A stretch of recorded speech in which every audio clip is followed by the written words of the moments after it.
Cool. So the recording is on, and I'm super excited to chat about AI search. I think it's a hot topic, right? You're probably here because in some form you've been thinking, discovering, or already optimizing for AI search engines. So today is all about that. Today we're gonna dive deeper into the world of ChatGPT, AI mode, and all these new chatbot and chat experiences that we as consumers, we as users really embraced and already started embracing so much. Um, I'm gonna move on to to figure out the slide session here. The agenda. So before we kick it off, quick agenda setting, quick introductions. Many of you probably know already Michelle.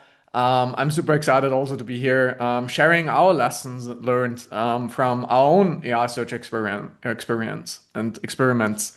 Because I think as there is so much hype on GEO, Generative Engine Optimization or AI search optimization, I want to bring today lots of data, lots of insights, and lots of things we've tested because I think it's while there is hype and maybe some of you are kind of worried how things are changing. I want to come with you with a more pragmatic, with a more real approach. And bear with me. We've done lots of tests, lots of experiments ourselves. So I'm going to give you some of the best of experiments that we've been doing as a marketing team and as a business throughout the last 1.5 years or so. With that said, as mentioned before, I'm Thomas. I'm the CEO and one of the co-founders here at Otterly AI. And to be very honest, although I'm super excited to run this business here at Otterly I never intended to start my own business in the first place, to be very honest. Because in my life, I've been basically a marketer. I've worked in marketing since 2010, worked for agencies, worked for startups, scale-ups, bigger tech companies that are now publicly traded. And in all of those different roles, I was exposed in some way or another to inbound marketing and search marketing, from organic SEO optimizations to performance marketing. And about 2.5 years ago, I asked myself, what's going on ChatGPT? After ChatGPT launched, obviously there was so much hype around ChatGPT, and as I was spending quite some money on Google, I kind of realized that I, as a marketing leader, had no idea what's going on ChatGPT. So ultimately, that was for us the moment when we started Otterly AI as an analytics and intelligent platform that it really helps marketing teams understand how they show up as brands on AI search engines, but also how their website is being cited and referenced. By now, we help over 25,000 marketing and brand professionals in all continents of this world, which is super exciting for me. Navigate AI search. And today, I want to share some data because we sit on lots of data, and I want to share some experiments that we've been doing in that space. Because one of our goals, one of our mantras is that we publish everything we learn.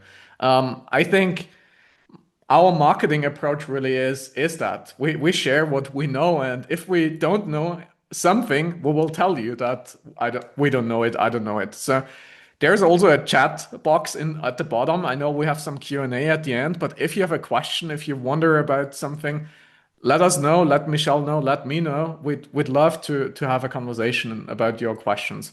And I'll tell you if I know an answer to the question or if I don't, because as I said, we're quite straightforward on that. In addition to all of our own experiments, we also sit on lots of data. In total, we have analyzed about 100 million websites in the last couple of months. And we analyzed those websites because we wanted to understand the patterns behind search engines, the patterns on what makes certain web pages getting referenced by ChatGPT over others. So I'm going to come to that data as well. But I think many of you are here because in the past, the internet, from a search and discoverability perspective, was quite simple. We as consumers, we went to Google most often to do research, to inform ourselves and whatnot. But the reality is, in 2026, discoverability and search rather looks like this. I'm always curious to see and hear from all of you your favorite chatbots and AI engines. So maybe you can comment in the chat. What's your favorite search engine by now? Is it ChatGPT? Is it Claude? Are you using Gemini? Are you using Copilot? Perplexity? Let me know in the chat. Let us know. I'm always curious to know which type of engine are you using. I see already Claude is on the list. Claude and ChatGPT. Gemini, nice, cool. Yeah. Keep it coming. Copilot at work. Yes, I'm hearing that a lot. So, Michelle, what are you using? What's your go-to search engine? Yeah, I'm using a couple of them. I'm definitely using ChatGPT. I'm using Claude. I'm using Perplexity. So, and I started to look at Gemini as well.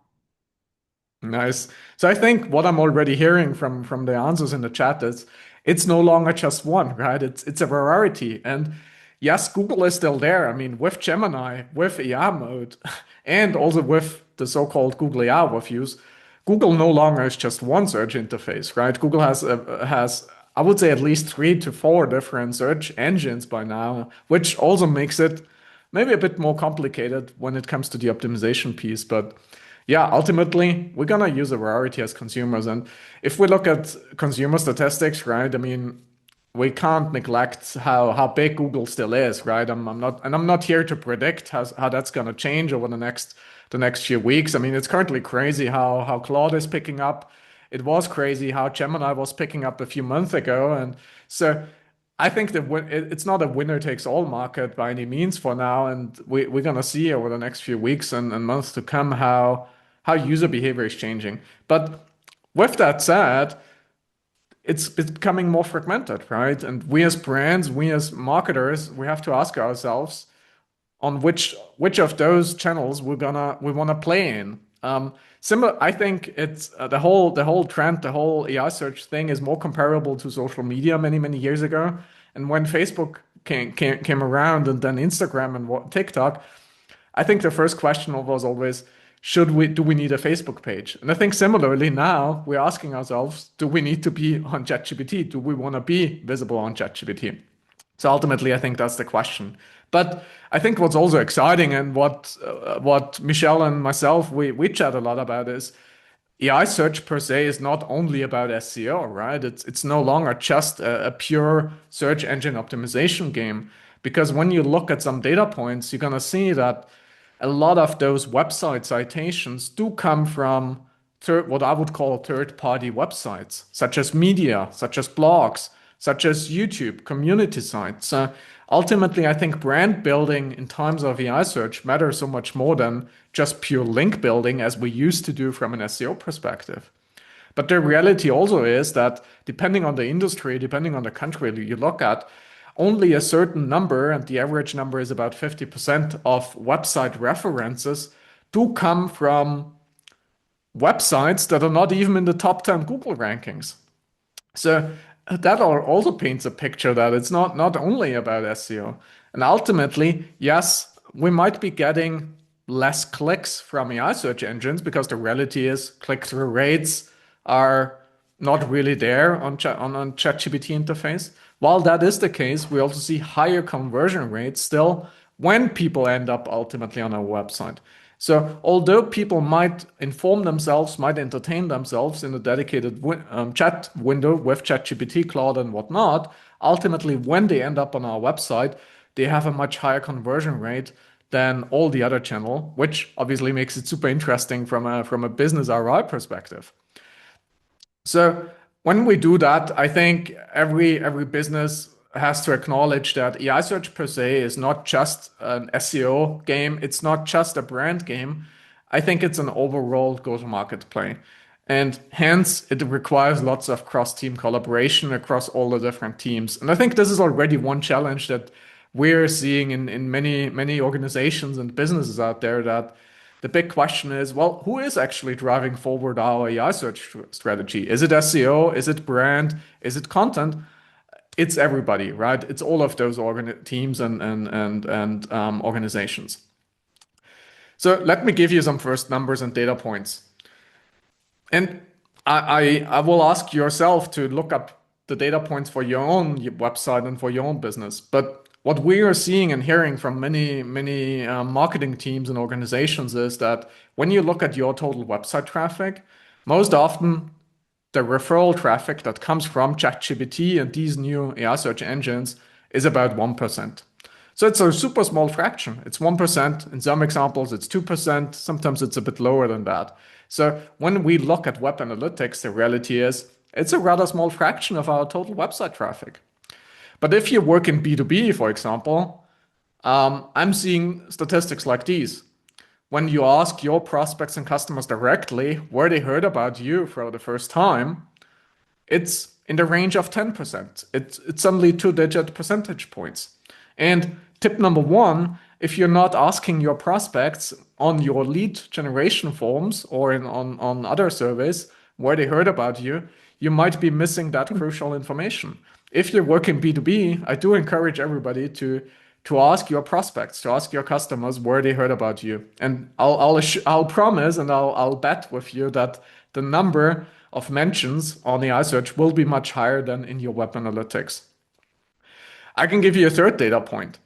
When we look at agent behavior, so when you not only think about human beings coming to your website, but also agents, AI crawlers, and obviously there are different AI bots and crawlers out there. ChatGPT alone has 3 different AI bots. They are engaging with your website already. We do have an agent analytics product. If you're interested and if you're not tracking that yet, feel free to get in touch with me. I can provide you with more information. But the data point I can give you is that we see, for example, on our own website, that 12% of our total traffic is already coming from the different AI crawlers and agents engaging with our content. And yes, those agents might be controlled by human beings looking for certain information in our space. But it's super fascinating to me that, and you can see that a bit here in the chat as well, that even agents behave like human beings and the AI crawlers behave like human beings in the sense of we're a weekday product. So from Monday to Friday, when people are in the office, they're gonna do research. They research topics in our space, and then their agents end up on our website.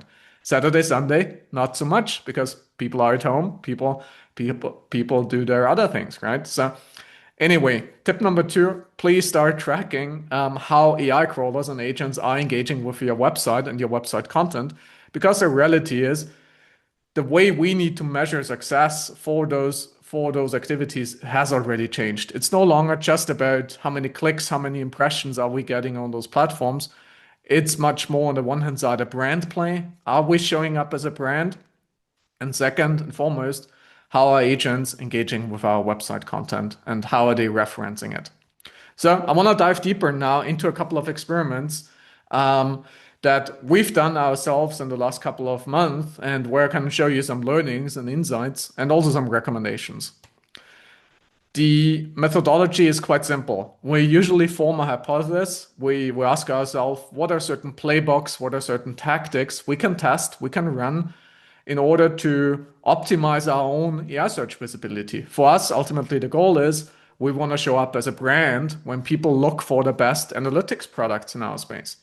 So we formulate a thesis and hypothesis. We're then going to implement it and measure it relentlessly.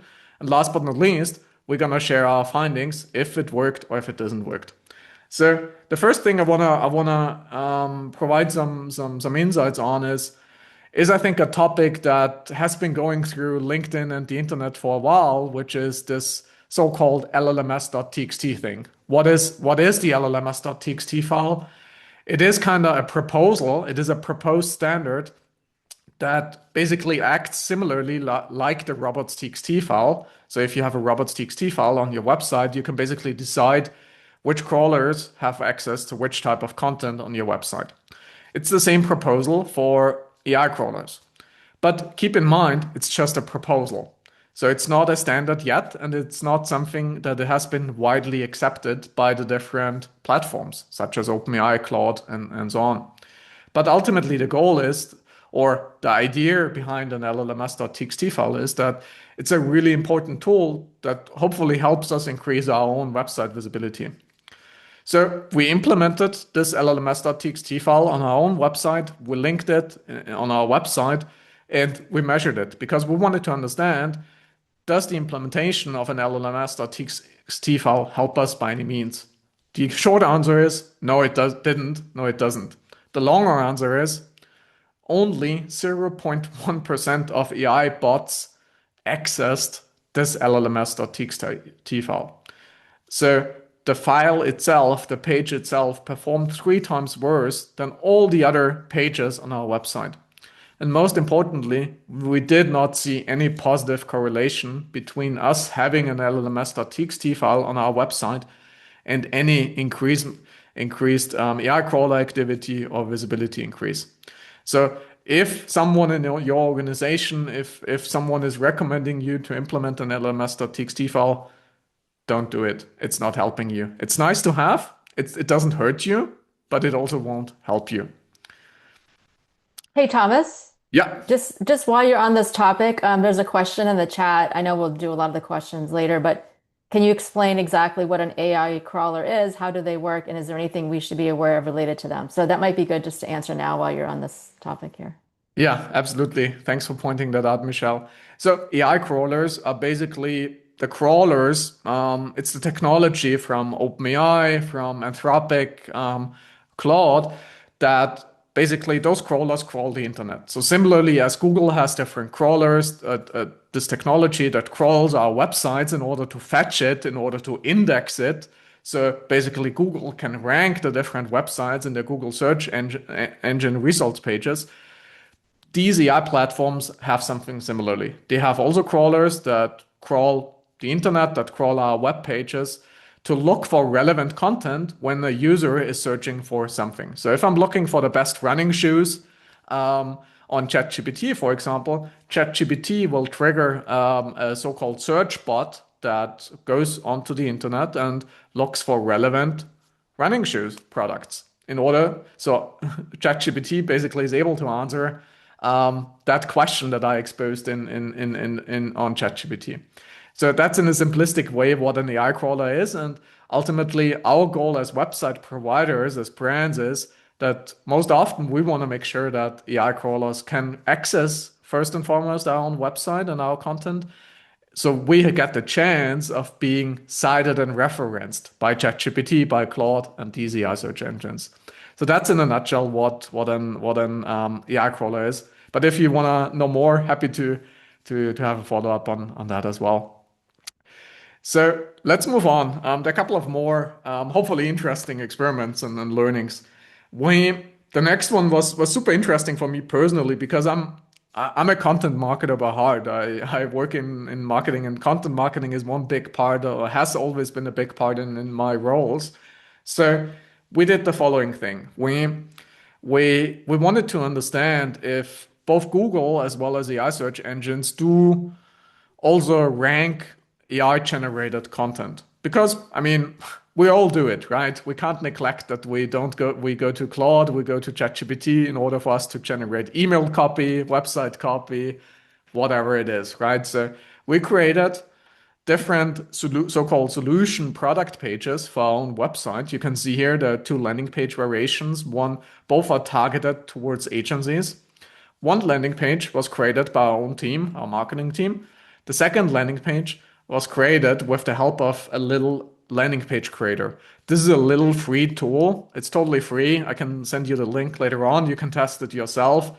We built this landing page creator to basically generate AI generated content for product landing pages. So it is particularly focused towards product landing pages because we also know from our data that AI loves to cite and reference product content. So we built this landing page generator and we created a variation for this particular landing page because we wanted to benchmark human versus this AI generated content. As a human being, I mean, here you can see two screenshots. Basically, they looked quite similarly from a design layout perspective, so things haven't changed much, but obviously the copy was different. The results were super fascinating to me because I didn't expect the AI content to outperform the human content so much. So what you can see here is the summary for both Google, ChatGPT, Google AI Wolf uses Gemini, and you can see that both Google as well as all the other search engines all rather preferred the AI-generated product landing page over the human-generated landing page. And Melissa, it's absolutely not what I wanted to see. It's absolutely not. I was hoping so much for the other piece, but bear with me for a second. I think I have some theories, some interpretations why in this particular case the AI generated content performed much better. On the one hand side, it was not pure AI generated content. If you take a look at this AI landing page creator that we built, the landing page creator itself is asking for so much input factors. So I, as a human being, I'll go there, I'll add my differentiation, I add my positioning as a brand, I add my product description and whatnot. Yeah, maybe I also need a better team, Paul. True that, but don't tell that my team. But I think the reason why this worked is we weren't just purely creating AI slop here. We were using lots of context, lots of input from us human beings in order to then structure the page better, apparently. So that's one factor. I think the other factor is that this little free tool is based on all the citation data, all the patterns we also see across different industries and across Google and AI that made it better, made the output of content better. But there's one big but. I don't want you to go away and be like, well, I need to create more AI generated content, because don't do that. Simply don't, right? Pure AI content, as you can see in this screenshot from Ahrefs, I won't tell you which website it is, but it's not working. It's not working because pure AI content is, in the long run, harmful and doesn't work.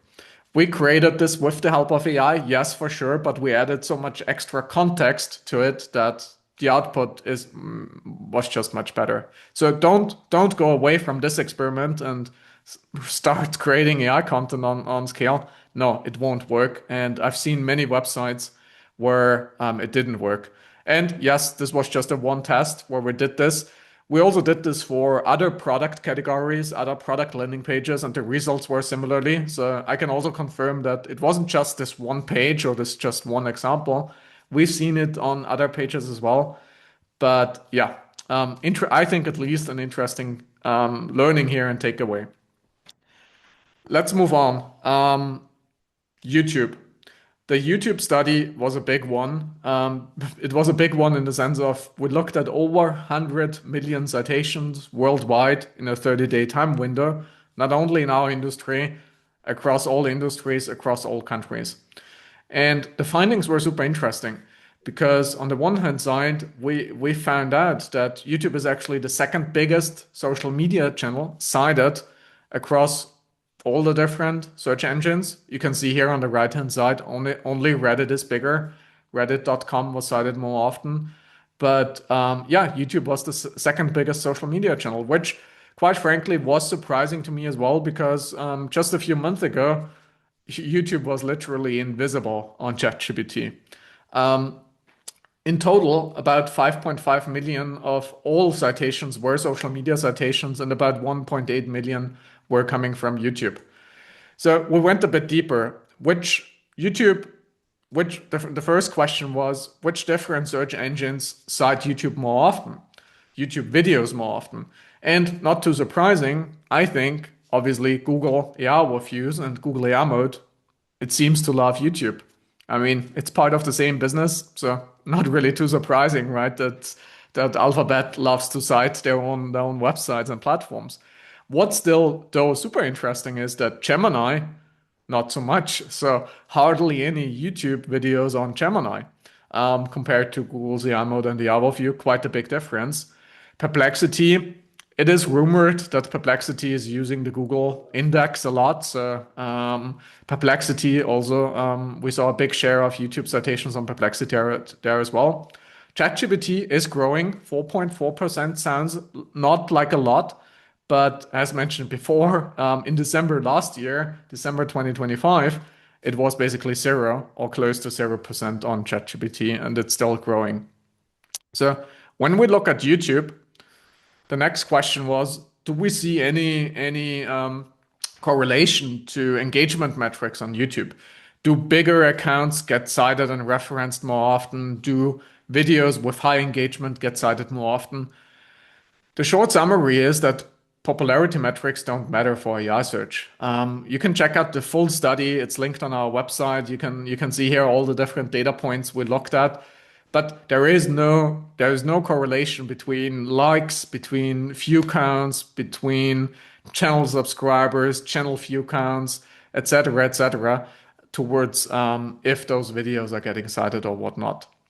Yes, more active accounts with more videos are having a higher chance of being cited more often, but I think that's also kinda not too surprising.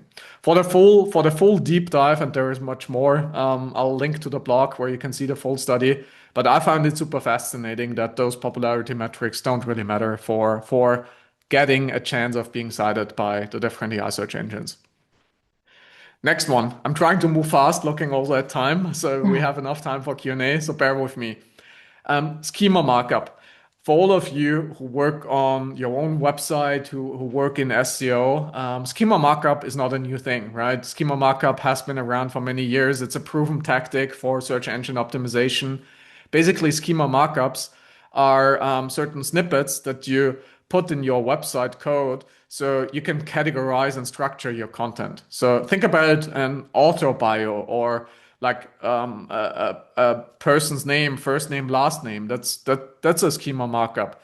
An author bio itself is a schema markup. Product content. There's various schema markup for product information. So if you run an online shop, you hopefully use schema markup.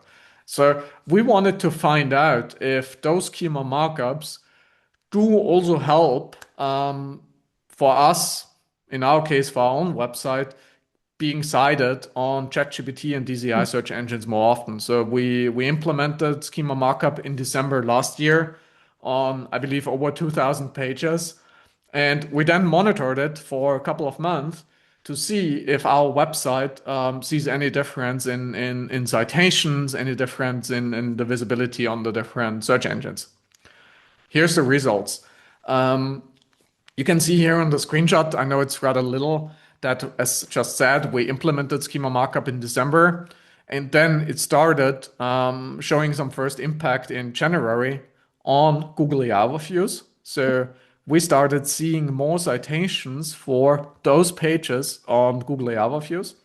And on the organic Google search pages, also the other so-called SERP feature snippets were increasingly using our website content and including our website content. So up until March, you can see that it grew quite quickly and quite nicely on those two factors, Google AI overviews and yeah, the organic SERP snippets. No impact is the short answer on all the other search engines from ChatGPT. We even saw a slight decrease as well as Gemini. Perplexity, no impact, and also a slight decrease on Copilot. So, yeah, I would conclude here that schema markup is important for my traditional SEO efforts, but we haven't seen any impact on the AI search side of things. Yes, again, this was done on our own website for 2,000 pages. But I can also tell you that since we published this and we published this experiment a few weeks ago, other people have confirmed the same thing back to us. We've seen other websites with similar results that schema markup is not something that is being picked up apparently by ChatGPT and AI search engines. And what kind of was maybe funny or maybe even sad, that some AI search engines hallucinated the answer or even gave the wrong answer.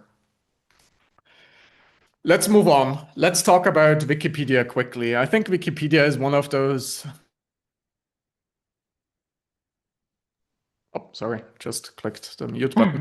Wikipedia is one of those websites that is also seeing some interesting increase and visibility on ChatGPT, for example. And you can see here, for example, a real screenshot from one of the industries I've been tracking, where you can see actually that Wikipedia has been also growing their share of visibility since last year quite a bit. So overall, again, when we look at various countries and industries, Wikipedia is actually the amongst the most cited domains in the world, right after Reddit. Reddit is the most cited website, followed by Wikipedia. So I think having your own Wikipedia page is definitely something I would consider if possible, right? I mean, I know sometimes it's tricky. It's not even possible to create and own and have your own Wikipedia page. It requires certain trust signals, certain reference points, certain ideal media references if possible. But I definitely recommend you to at least think about a potential Wikipedia optimization. The way to do it is quite simple, right? You can either prompt ChatGPT yourself into different AI search engines, or you can use an analytics tool like Otterly to see is Wikipedia even cited and referenced in my industry. So I think the first thing is make sure and check if Wikipedia pages are getting cited a lot in your industry, in your space. And if it is, I would recommend you to assess whether a certain category page or your brand meets the Wikipedia criteria for having your own Wikipedia page. I'm not a Wikipedia expert by any means. We work with some Wikipedia experts. I can also introduce you to some agencies and some freelancers we work with who helped us, for example, create our own Wikipedia page. And I'm happy that our Wikipedia page got accepted and is one of the most cited websites. But yeah, I definitely, as said, recommend you to check your own industry if Wikipedia is a thing there. What I see in our own industry is that our Wikipedia page is getting cited a lot. Wikipedia in general is getting cited a lot in our space. There are various products, competitors, and whatnot, but there's also a category page. And I'm quite happy that our Wikipedia page is the second most cited website, second most cited Wikipedia page in our space.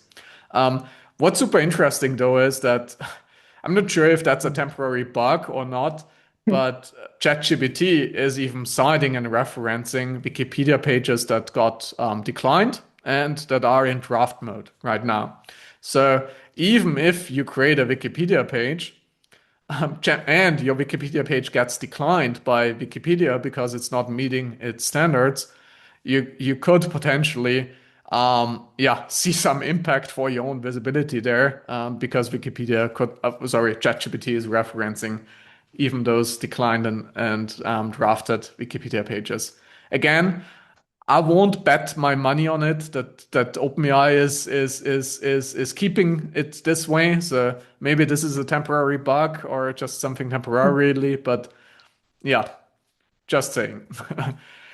Let's talk about Reddit quickly. Reddit, as mentioned before, is actually the most cited website, right? Across all industries, across all countries.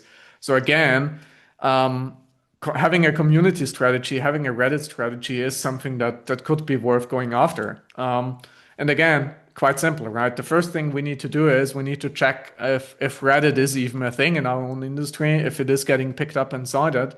And the nice thing it is, if it is, and if you have an active community, it's quite easy to participate and engage in Reddit. Again, I'm not a Reddit expert by any means. I actually hosted with an expert a Reddit webinar earlier this week.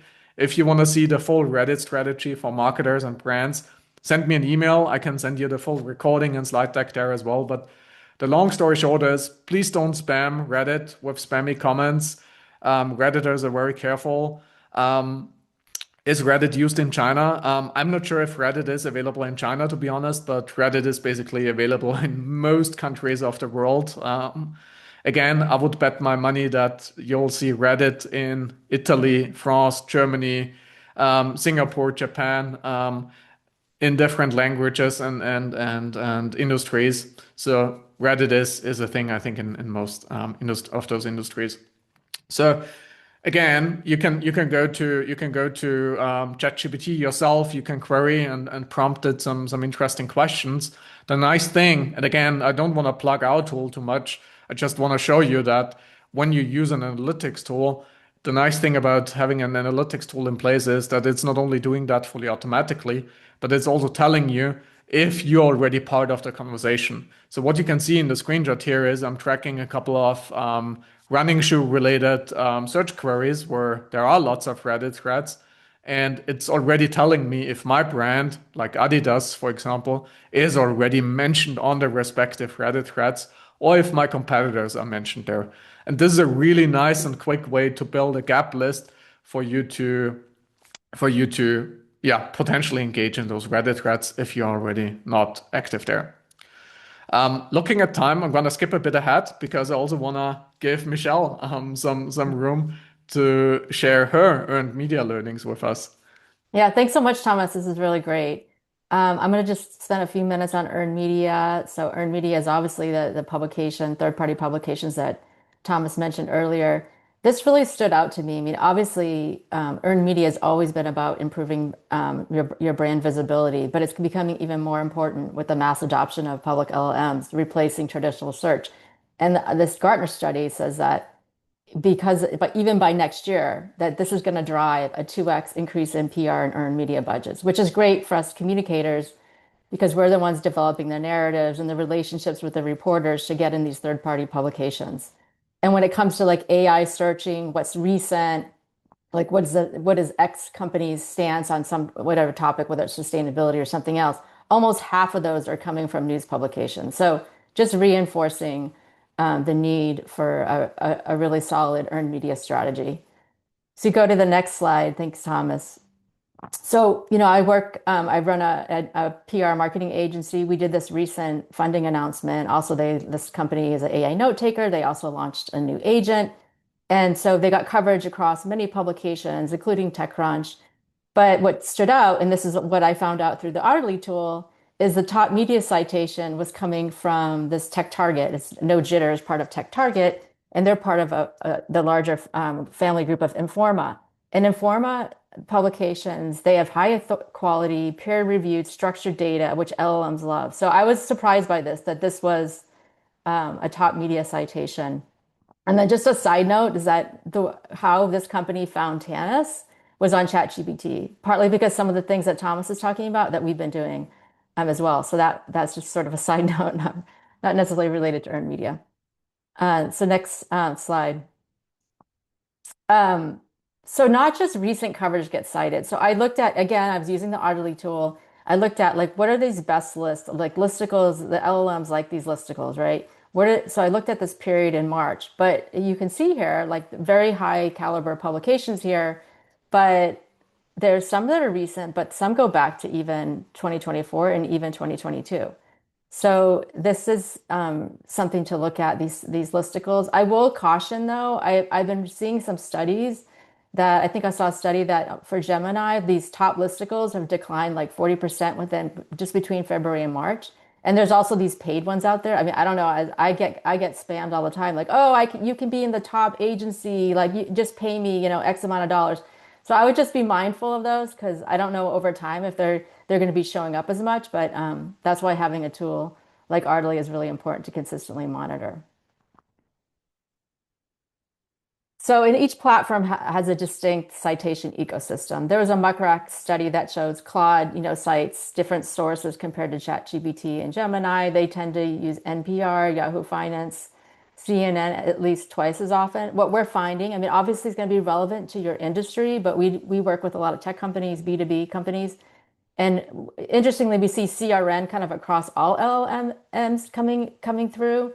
But then we're also seeing varied publications, which the key takeaway here is like you need to build a media strategy for each platform. And so probably why Gartner's predicting these PR budgets will increase, which is good news for all the PR practitioners out there.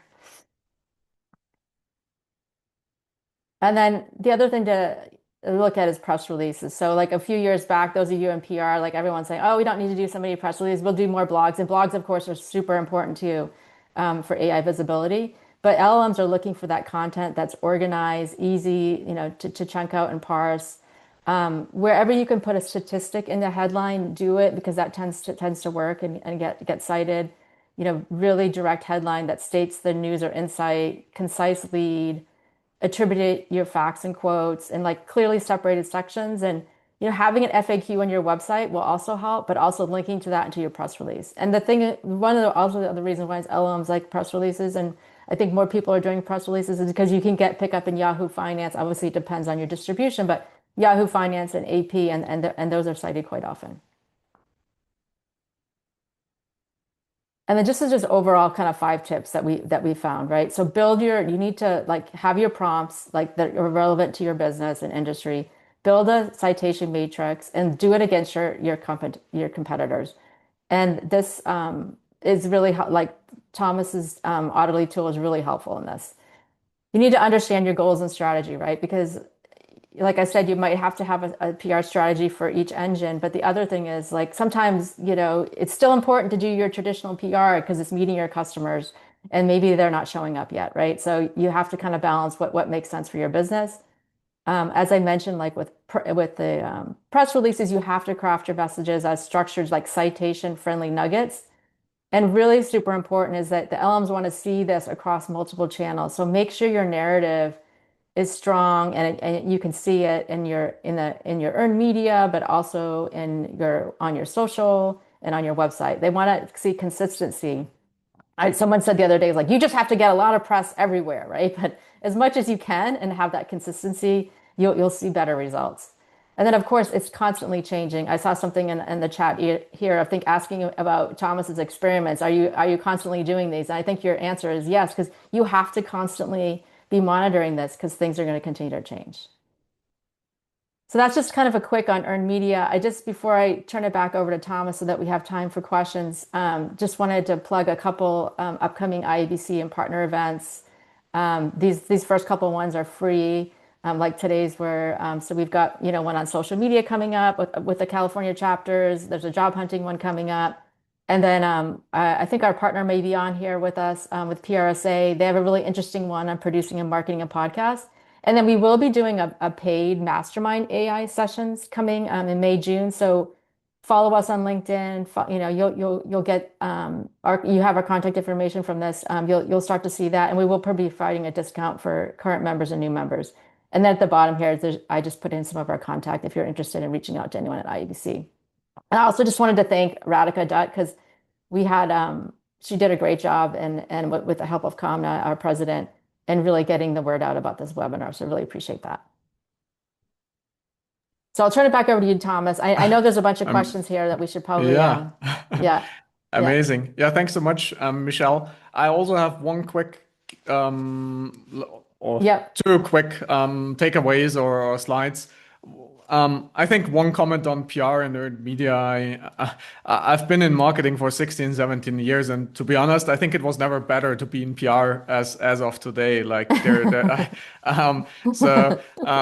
it's kind of going through this high season, and I think it's great, right, for all the reasons that you also Michelle mentioned. But I think ultimately one of the key takeaways and one of the things that we do recommend as we help businesses navigate this AI journey is this geo house, right? Because ultimately it shouldn't be a one-off thing. It shouldn't be something that's just a one thing. So if you do take and want to take AI search seriously, think about it as a house, right? On the one hand side, we need to lay some foundation layers. We need to look at how the audit and baseline, the reporting, and then we need to ask ourselves which on-page and off-page activities and playbooks we're gonna pursue, depending on the industry you're in, depending on the country you're in. Different tactics might be of higher priority compared to others, but if you're interested and you want to learn more about the iSearch, connect with me on LinkedIn. As Michelle mentioned, yes, we continuously share and will also share moving forward all of our learnings, both on LinkedIn as well as on our own blog. So I put here a little QR code.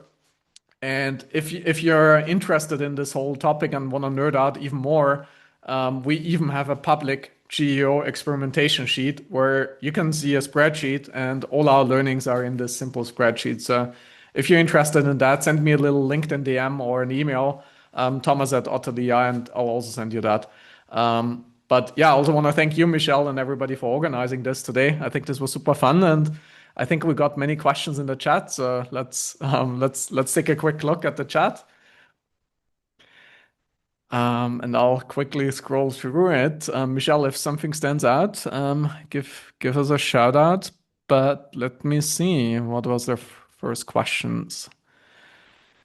Do you have a mailing list? Colleen asked if we have a mailing list. I'm not sure, Michelle, if that was targeted to you or me, but if you want to be on our mailing list, send me an email and I can get you added there.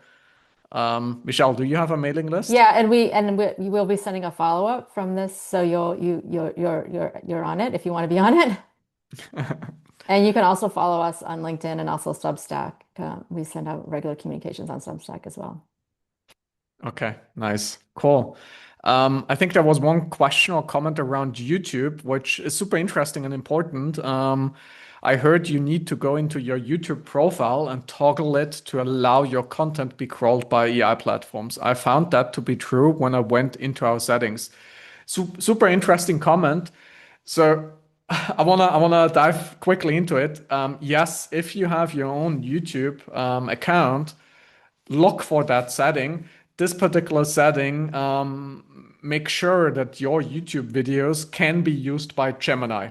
So we're talking here about Google's model, right? So when you toggle that on, Gemini is able to process and train all and include your videos in the training data and training of the model. Some have reported that the visibility went up on Gemini and the Google ecosystem, particularly after toggling the setting on. Um, I have not tested it, to be honest, in the sense of is it also helping you improve your visibility on ChatGPT, for example. But definitely, if you run a YouTube channel, make sure to activate this. Um, I think we already answered, is Reddit used in China? To be honest, I don't know that, but Reddit is pretty much spread across the world. China, I think, is like a special thing. I'm not aware of any availability of Reddit there. I think a question for you, Michelle, from Debbie, if you Yep. also include influencers and content creators in your definition of earned media. I mean, I think as long as that what they're resulting, whether it's, a video or an article, it's not paid, then yeah, if it's earned, I would include it. I mean, traditionally, I kind of think about the publications, right? Third-party publications, but I do think, there are some influencers that might be, posting blogs and such. And so as long as it's not something you're paying, I would call it earned. Yeah. And I think from the data points before, right, we do see YouTubers, we see LinkedIn influencers getting referenced by AI, Hmm. smaller bloggers, so Yep. definitely also something we're seeing in the citations. Yeah, I think just a comment from Paul, depth of Yep. expertise, need to have defined messaging and go deep on websites, social case studies, blog features, dedicated pages. It reminds me of your comment, Michelle, like have a clear positioning and basically be everywhere, right? Right. Right. Be So consistent. Yep. be consistent, but also be frequently showing up both on page and off page. So I would agree, Paul. I think particularly when you think about on page content, one of the things that I would particularly focus on is product related content, because no matter if you're in B2B or B2C, people do product research all the time, right? They compare your product to other products. And if you have solid product information on your website, not only case studies, but also really feature documentation, product documentation, clear messaging, then you definitely have a good chance of getting that picked up. Cool. Love linking to FAQs. Terrific idea from Debbie. So cool to. I think Michelle, you gave some great tips on the press releases. Also, a question for you, Michelle. What are the best AI tools for PR agencies? Yeah, it's a great question, and I've tried like different tools, right? And at first, like I was trying so many that it's like I can't afford to like be pay for all of these, right? I will say like from a PR perspective, I do find this Otterly AI, and I have looked at other visibility tools just to be upfront, and I find this is like one of the most valuable tools because you can really see where your clients are showing up or where your brand's showing up. And then I think Thomas, you just launched a recommendations feature. Then you can see what you should be doing differently. Of course, from a content standpoint, I mean, whatever your LLM of choice is really important, right? Like at one point, I was like looking at Jasper and these other Copymat, there was these other tools, but I just find using the LLM as like my content partner and editor has been really helpful. It'll be interesting to see like what happens with like the more traditional tools like Muckrack. We use Muckrack and they try to like create also an AI search component, but I didn't feel like it was as thorough as like what I get with Otterly. So I didn't like pay the extra for that, but it will be interesting to see like the traditional tools how they adopt AI. Nice. There was also a question from Linda about GEO and AEO, also Generative Engine Optimization, Answer Engine Optimization. Is there a significant difference on, and do we approach this differently? So I'm not big on buzzwords, but it's the same thing. So It is same. The people are, and then there's another it's someone. There's another acronym out there too. Like so, they're calling them different things. But Oh, yeah, I mean, there are many acronyms out there. Don't get me started on that. But no, I mean, it's some people call it GEO, some people call it IO. At the end of the day, I like the term AI search, right? Because we're engaging hmm with AI search engines. It's AI search optimization. Obviously, that's a long word, so it's not the best abbreviation, but yeah, it's the same thing at the end of the day. Let's see. Do we have some other questions? The YouTube setting I found was called third-party training. Is there a downside? Oh, that's a follow-up question from Tracy to the YouTube. I mean, the downside, is there a downside of toggling this setting on? I mean, if you would call it a downside, your videos are being used by LLMs to train their models on, right? So is that a downside? Is that an upside? I think you have to decide yourself if you want your videos be used for the training. Um, what else do we have in here? Oh, Macrax one based. just one comment here, Substack as well as Earn. Yeah, absolutely. And podcasts. I didn't mention podcasts, but podcasts is also, again, there's paid ones, but there's earned ones too, right? Yeah. And there Mm, is an AI tool. Speaking of an AI tool, I have been using Podpitch as another tool for finding the right podcast for your subject matter expert. So that's another AI tool I'll throw out there. nice. Cool. I think one comment, if I may, Michelle, around earned. Um, we can have this other conversation about paid. I think you addressed listicles, right? And I think Yeah, yeah, with paid yeah. listicles, again, it's similarly to the Wikipedia. Maybe it's a growth hack. I don't know, but um, right now at this point, ChatGPT, from a citation perspective, doesn't separate if you have paid for your listicle, That's if it's a right. Yeah, sponsored, if it's a yeah, sponsored listicle, if it's a yeah. sponsored mention or not. As long as your product, your basically content is in the HTML in the description, it is getting hmm the chance of getting cited. So, I mean, again, you have to decide for yourself if you're gonna follow this whole listicle trend. Right. Depending on the industry, as Michelle pointed out, you see lots of listicles and some you see less. Right now, there's no differentiation from a ChatGPT OpenAI citation perspective between if you paid for the inclusion or if it hmm was just an organic inclusion. Yeah, it will definitely be interesting to watch that and see how that might change. I think also Absolutely. like what I've been reading too is like the methodology, like if it has like a very clear methodology and how they like is based on these five criteria, and I looked at these companies. But you also see a lot of self-promotional ones that people are just like in their own blogs, right? They're like, oh, like I'm the best at this. And then here's my competitors too. They just throw in Yeah, competitors so they feel yeah. like they have an interesting blog. I mean, the fastest way, the fastest way, again, I'm not sure if I would do it, but the fastest way to be cited is to just write your own listicle, put it on your blog, and make sure it's at least honest and transparent, right? So, but Yeah. that definitely, at least for Yeah. now, helps Yeah. getting cited. Yeah. There's a comment here about Muckrock's report about, earned versus owned. The one thing I will say is like these tools like Otterly, you can go in, based on your prompts and see like the percentage. You can see a graph, the percentage of that's coming from owned Mm, versus earned. And if you're doing a good job on owned, you will see citations there too. But then obviously if you're doing a good job on earned media, that will continue to increase. And because they do want the LMs do like the authoritative content, right? absolutely. And I mean, in most industries, there's a big part towards earned. So at the end of the day, I think there in the future we'll have to both follow on page as well as earned off page optimizations. What's the percentage point? It depends, as Michelle said, in your Yes. industry, in your country. One thing we haven't spoken about, I know we have many people here from the US. If you're interested in localization, feel free to reach out to me if you're also localizing for other markets, because it's quite fascinating to also see how ChatGPT is localizing in different markets. And again, you have to think about markets in the sense of countries, but we also have to think about language, right? And we all love Google for it to be very localized and targeted. One disclaimer: ChatGPT is not. So ChatGPT is not as localized as Google traditionally has been. So, but anyway, a whole separate topic. Do we have some other comments, or should we wrap it up, Michelle? What do you think?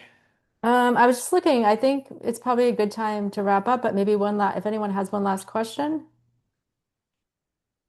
But we will be sending follow-up, so we'll send you the recording. We'll send you the request. I think there was a request for the Reddit recording as well, Thomas. So we'll make sure we Yep, include that in our follow-up communication.